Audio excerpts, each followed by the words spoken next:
पिछले दिनों यूपी में घटी दो घटनाओं ने यूपी की सियासत में नए घमासान की शुरुआत कर दी है। पहली घटना प्रदेश की राजधानी लखनऊ की है, जहां पुलिस हिरासत में मोहित पांडे नाम के एक शख्स की मौत ने पुलिस प्रशासन को सवालों के घेरे में लाकर खड़ा कर दिया। साथ ही विपक्षियों को सरकार पर निशाना साधने का मौका भी दे दिया। तो वहीं दूसरी तरफ दृश्यम फिल्म जैसे हत्याकांड ने सबका दिल दहला दिया है, जहां डीएम कंपाउंड में मिले कानपुर कारोबारी की पत्नी के शव ने पुलिस की चाक चौबंद व्यवस्था पर बड़े सवाल खड़े कर दिए हैं। पहले बात करते हैं लखनऊ में मोहित पांडे से जुड़े मामले की। इस मामले में राजनीति जमकर हो रही है। सीएम योगी ने पीड़ित परिवार से मुलाकात की है, यहाँ तक कि 10 लाख रुपए का मुआवजा, बच्चों की पढ़ाई का खर्च उठाने और सरकार आवाज देने की बात कर रही है। मगर विपक्ष लगातार सरकार को घेर रहा है। सपा मुखिया अखिलेश यादव ने अपने पोस्ट में तो ये तक लिख दिया कि पुलिस हिरासत का नाम बदलकर अत्याचार गृह रख देना चाहिए। इतना ही नहीं, बसपा सुप्रीमो मायावती ने भी सरकार पर जमकर हमला बोला है। मायावती ने अपने पोस्ट में यूपी की राजधानी लखनऊ में पुलिस हिरासत में व्यापारी मोहित पांडे की कथित तौर पर मौत की घटना पर परिवार एवं लोगों में रोष व आक्रोश व्याप्त होना स्वाभाविक है। ये घटना अति निंदनीय। सरकार पीड़ित परिवार को न्याय देने के लिए प्रभावी कदम अवश्य उठाए। सिर्फ इतना ही नहीं, प्रियंका गांधी ने भी अपने सोशल मीडिया पोस्ट में इस घटना का जिक्र करते हुए लिखा, यूपी हिरासत में होने वाली मौतों के मामले में पूरे देश में पहले स्थान पर है। प्रदेश में भाजपा ने ऐसा जंगल राज कायम किया है, जहां पुलिस क्रूरता का पर्याय बन चुकी है। जहां कानून के रखवाले ही जान ले रहे हो, वहां जनता न्याय की उम्मीद किससे करे। अभी कस्टडी के अंदर कल आपने देखा, एक पांडे ब्राह्मण लड़के की पुलिस कस्टडी में हत्या हो गई, मर गया, वो मृत्यु हो गई उसकी।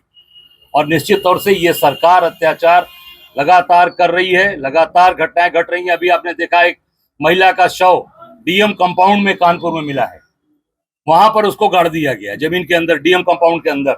आप सोच सकते हैं किस तरीके की चीजें चल रही हैं। जो पूरे सत्ता का संचालन का केंद्र होता है जिले का, उसके घर के अंदर लाश मिल रही है। इससे बड़ी बात क्या हो सकती है। पूरी तरीके से उत्तर प्रदेश में जंगल राज कायम है, जंगल राज चल रहा है। हालांकि सरकार के बड़े चेहरे दोषियों के खिलाफ कड़ी कार्रवाई की बात जरूर कह रहे हैं। मोहित पांडे जी की घटना है, बहुत ही दुखद है। जितनी भी भर्त्सना की जाए वो कम है। घटना की उच्च स्तरीय जांच चल रही है। जो भी दोषी हैं उनके खिलाफ कड़ी कार्रवाई होगी। किसी भी स्थिति में उन्हें बख्शा नहीं जाएगा। पूरी सरकार पीड़ित परिवार के साथ खड़ी है। इनको जो भी बच्चों को आगे पढ़ाने में, आगे परिवार को चलाने में दिक्कतें होंगी, हम पूरे परिवार के साथ पूरी सरकार खड़ी है और कड़ी से कड़ी सजा मिले, हम इस बात के लिए पैरवी करेंगे। सर, मुकदमा दर्ज हुआ, अभी तक गिरफ्तारी भी होगी, सस्पेंशन भी होगा और हर स्थिति में पीड़ित परिवार को न्याय मिलेगा। सर, मोहित जी की पत्नी और उनके परिजन आज मुख्यमंत्री जी से मिले हैं, उसके बाद आपने भी बंद कमरे में बात की है, क्या समस्या उन्होंने आपसे बताया? उनकी कुछ समस्याएं हैं, हम उनका निस्तारण करेंगे और पूरी सरकार पीड़ित परिवार के साथ खड़ी है। इनको हम न्याय दिलाकर रहेंगे और हर स्थिति में इनको न्याय मिलेगा और जो भी दोषी होगा उसके खिलाफ कड़ी से कड़ी कार्रवाई होगी। 16 दिन में यदि जो ऊपर के ऑफिसर्स हैं, यदि उनकी भी किसी स्तर पर लापरवाही पाई गई, उनके खिलाफ भी कार्रवाई होगी। किसी को छोड़ा नहीं जाएगा। तो वहीं कानपुर के कारोबारी राहुल गुप्ता की पत्नी एकता गुप्ता का कंकाल डीएम कंपाउंड में मिलने के बाद पुलिस की सुरक्षा पर भी सवाल खड़े कर रही है। 4 महीने पहले हुई हत्या का खुलासा जैसे ही हुआ, सभी हैरान थे कि डीएम कंपाउंड, जहां अधिकारियों का आना जाना लगा रहता है, आखिर वहां किसी शव को कैसे गाड़ा जा सकता है। इसके साथ ही पुलिस की थ्योरी पर भी काफी सवाल खड़े हो रहे हैं। आरोपी किधर से कार लेके गया था, तो हम आपको चलिए वो गेट भी दिखाते हैं और फिर आपको बताते हैं कि ये वाली थ्योरी क्यों नहीं काम कर रही है। क्यों जो गेट बताया जा रहा है वो ये थोड़ी दूर पे मौजूद, मुश्किल से ये जो गड्ढा है इससे तकरीबन 6-8 मीटर 10 मीटर के आसपास का ये गेट होगा और यहाँ से बताया जा रहा है कि आरोपी ने इसी गेट से अपनी गाड़ी जो शव में रखकर अपनी कार जो कि i10 थी उसको ले गए थे, तो इससे देखकर साफ पता चल रहा है कि i10 ही नहीं बल्कि कोई भी कार यहाँ से अंदर नहीं जा सकती। और इसलिए क्योंकि i10 की जो चौड़ाई होती है साइड के मिरर को छोड़कर वो 1680 mm होती है, और अगर साइड के मिरर को मिला दिया जाए तो 1700 mm के ऊपर चली जाती है। ऐसे में ये जो पूरा गेट है, ये नीचे आप देखिए, नीचे यहाँ पर ईंट भी लगी हुई है, यानी गाड़ी इससे नहीं जा सकती, और दूसरी तरफ भी थोड़ा सा सीमेंट निकला हुआ है, यानी जो बीच का पूरा ये हिस्सा है, ये पूरा हिस्सा तकरीबन 1676 mm का है, यानी कार की चौड़ाई से भी कम। तो ऐसे में यहाँ से कार भी नहीं जा सकती। इसी वजह से लगातार इस बात की जो पड़ताल की गई उसमें ये पता चल रहा है कि आरोपी पुलिस को गुमराह करने की कोशिश कर रहा है।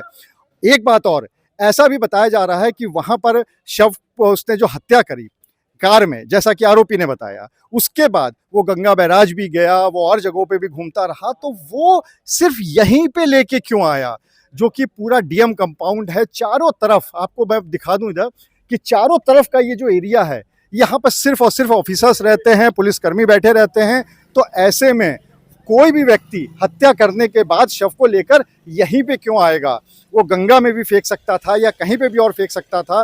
तो कहीं ऐसा तो नहीं कि यहाँ पर जब आरोपी लेके आया था, चाहे वो प्रोटीन शेक में कुछ मिलाकर या बेहोशी की हालत में, उस समय मृतका जिंदा रही हो, एकता गुप्ता जिंदा रही हो, इस बात की भी संभावना हो सकती है। इस मामले को लेकर एकता गुप्ता के पति ने सीबीआई जांच की मांग की है, क्योंकि उन्हें भी पुलिस की थ्योरी पर खास भरोसा नहीं है। ऐसे में इन दोनों ही घटनाओं ने उस कहावत को सही साबित कर दिया है, चिराग तले अंधेरा।